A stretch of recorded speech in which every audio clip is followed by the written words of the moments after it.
you very much for this important hearing on drinking water and public health impacts on coal combustion waste disposal. As you have already stated, 50% of our electricity, in fact a little bit more than that, is produced by coal in the United States, and 92% of electricity in my home state of Kentucky is produced by coal.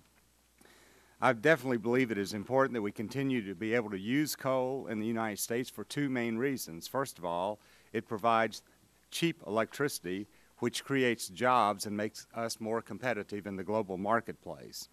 And second of all, it is our most abundant resource here in the United States, since we have about a 250-year reserve of coal.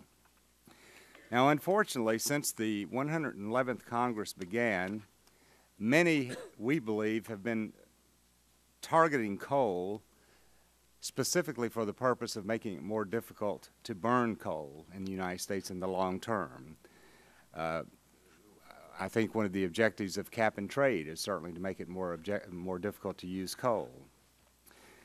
The Obama administration recently, in its endangerment finding, to give them an opportunity to regulate CO2 emissions, which they've never done before. We've seen that it's much more difficult to get permitting to burn coal. And then we know that in Copenhagen that coal is a principal target as they discuss climate change issues. Now, I don't think any of us are opposed to examining newer methods that will allow coal to be used in a cleaner way, and we're totally supportive of that. And I know that today we have witnesses in the first panel who've experienced some health problems from, they'll tell us about what it's from. And obviously, we want to do everything that we can do to protect health. But as the chairman has already indicated, there are many beneficial uses in building materials and as structural fill for building sites by using this material. And I would also point out that EPA has looked at this issue repeatedly about whether or not coal ash should be listed as a hazardous material.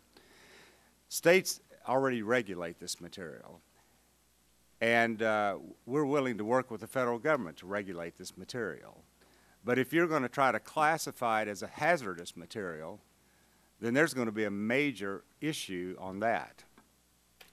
Because when you burn a material at over 3,000 degrees temperature, it's very difficult to see how the residue can be very hazardous. And I might say that EPA looked at this in 1993 and determined not to regulate. They looked at it in 1999, decided not to regulate. They looked at it in 2000, decided not to regulate. And then back in 1980, when Congress first passed the Bevel Amendment, they determined that this was not a hazardous product.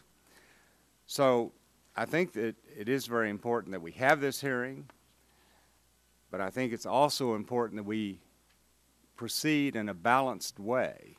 Because if America is going to continue to create jobs, and if America is going to continue to be competitive in the global marketplace, then there is not any way that we can eliminate the use of fossil fuel the way Albert Gore and others are suggesting that we do.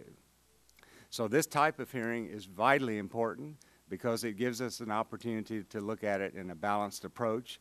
We look forward to the testimony of those witnesses on our first panel, as well as all witnesses today. And with that, I would yield back the balance of my time. Great. The gentleman's time has expired. The chair recognizes the gentleman from Pennsylvania, Mr. Doyle. Thank you, Mr. Chairman, for calling this important hearing. I'm going to waive my opening statement.